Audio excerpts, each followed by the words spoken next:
A Christian friend of mine called Waqar is languishing in a Thai jail in Bangkok because he refused to give up his faith and trust in God and Jesus Christ. I met Gil, his wife Sonia, and their 4 kids last year while visiting Hello, Thailand. my name is Gil. We are 6 people living in Thailand in one room. You saw my room. Almost 4 people they sleep in bed.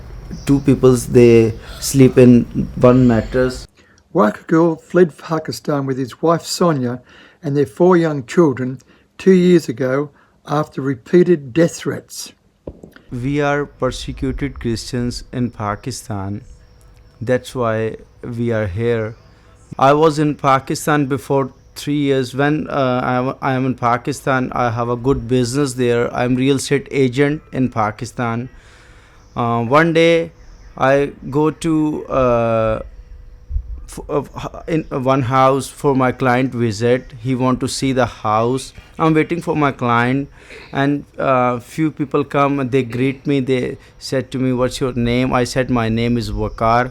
They said, "Muhammad Waqar." I said, "No, Waqar Masih, Waqar Messiah." That's why this. They said, "Okay, you are Christian." I said, "Yes, I'm Christian." They said, "Okay, you convert in Islam, you leave your religion, you convert in Islam because you don't have any heaven. If you accept Islam, you go to paradise and receive many things, your eyes open." I said, "I deny." Again and again they start beating and pushing me. They start threatening this. They use abuse word that time because they belong to one strong organization. Waqar worked in the Pakistani city of Lahore as a small real estate agent. He was brought up by his grandmother to be a Christian. My wife and my daughter saw, and they start crying too much. They said, "What happened?" They said, "Okay, you go to the police station and said everything. Police station, what happened with you?" Waqar went to the police and appealed to them. They told him just to roll over, make life easy for yourself. I go to police station. I told everything what happened with me at that place. They said, "No problem, you accept Islam." But Waqar refused. We want to follow the Jesus Christ. We decide to follow Jesus Christ. We are nothing without Jesus Christ. God for not sake for us, because he every day he God raised our hand and blessed us, because we are children of God. That's why every day God hold us and take us. That's why my daughter and my son and my wife, they still stand in faith. The men came again, this time at midnight, when the family was in bed fast asleep. Sonia answered the door. They're trying to convert our people, kidnapped our daughters, and they start force conversion. If some people deny, they're trying to kill the people, because they don't want to accept anybody. Because they said, "I am a blasphemer, because I don't want to accept the Islam." That's why. Seeing he could get no protection from the police, Waqar went to see the magistrate, the judiciary system, but the same response: forsake your Christian beliefs and convert to Islam. I met with the court judge, Honorable Judge Amir Shahzad. He gave me all the rights, because I am the Pakistani national. That's why he said, "Why you threatened police? Why threatened you? Why?" I told everything to judge. Judge said, "Okay, why they threat you? Because you are a Pakistani national. Why you have a rights?" Nobody accept my claim. Nobody listen my voice. After a few days, a few people came to my home near to midnight, 12 o'clock. Suddenly they come to my home. That time I was in washroom, my wife at home. They knocking badly my door. They said to my wife opened the door. They said to my wife, "Waqar Masih here. She said, who are you? They said, we come from the Nashtar police station. She said, why you come too late? She said, we have urgent work with Waqar Masih. She said he is not at home. Next day morning 1 p.m. they again come from the other police station. That day I go to office. She said, call me again. Police come. They said, where's the Waqar Masih? I want to meet him. That time they start threatening word to my wife. They said, if he don't contact us, definitely we will kill him. Nobody knows because we are police. Okay.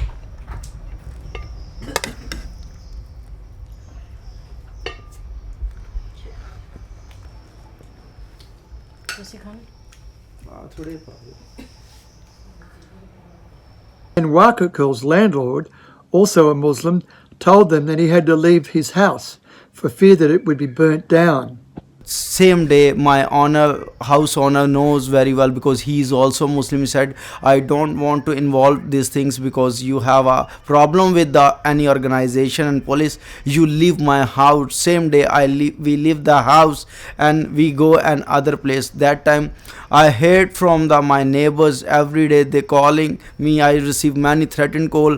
Where are you? My children's also scared what happened with me before. They don't know these things. That's why my daughter, she crying too much. That's why we left our countries. Waqar felt cornered. He had no choice but to flee the country. So he travelled with his family on a tourist visa to Bangkok. My children's life not safe in Pakistan. They are in dangers in Pakistan. When we arrive in Thailand, that time we don't know rules and regulations and Thai rules and regulation. But it wasn't long before he got picked up by the Thai immigration police and thrown into jail. After a few days when my visa was expired, after 4 days, immigration caught me when I buy for my youngest kid milk. Suddenly immigration come, they caught me, and I spent almost 6 months in immigration detention center. My children, they are scared in Pakistan, but they are crying in Thailand too much. The conditions in the jail were horrific. 130 men crowded into 2 small prison cells with 2 primitive toilets. Food was disgusting gruel. TB, pneumonia, COVID and other viruses, and syphilis rampant. He lost a lot of weight, and it was a constant trial of his mental health. In detentions have many problems. The people have many diseases, don't have any ventilation, don't have good waters. We drink 5 months dirty water. I can't explain. I don't have words for IDC because I saw many people, they die front of my eyes. Too much disease inside. The TB disease, they have different types of allergies, but they don't have any good medicine. Right. And that's where Waqar has been returned to again 3 months ago, not knowing what is to become of his own fate and that of his family. One cell have 60% place, but 130 people one time they are in one cell, don't have space for sleep, don't have space for walk. Sometime when you go to walk for when you go to washroom, somebody, when you touch somebody, they are angry because they sweating always. Yeah, and what is the toilet situation? Toilet so bad, don't have any privacy, everything. How many toilets for 130 men in there? How many toilets? 2 toilets, they are working always. 2 toilets, bus. Do you have privacy in the toilet? No. Too big queue, always big queue. Meanwhile, his family on the outside has lost the only breadwinner and protector. It's so scary. When my father was caught in IDC, like when we go, we can't go outside because we're scared of going outside. Like if police came, they will catch us also. So we got so scared, we're crying, like we wanna go outside, we wanna take fresh air, but we can't take because it's so we're suffering so much.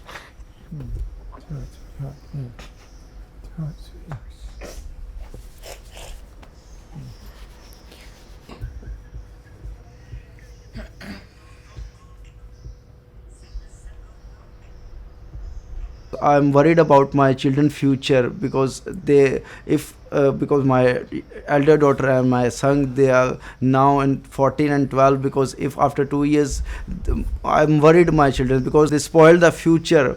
As a father, I don't have any strength now, but I have faith. That's why God, we are survive here. It's impossible, too costly because I've checked it out, and time consuming with no certain outcome to apply to immigrate to Australia or another potentially friendly country like Canada. Starting price $30,000. So I've started a fund to help get the kids back into school.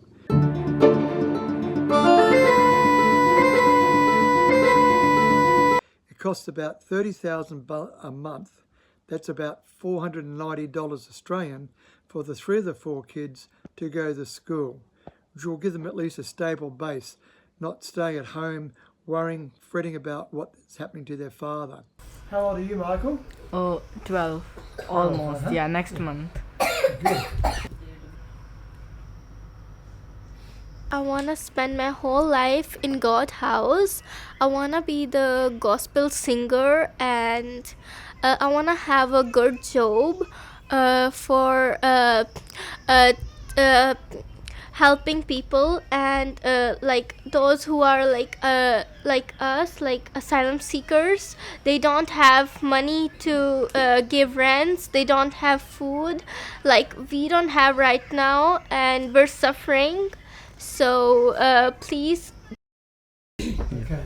And they need money for food too.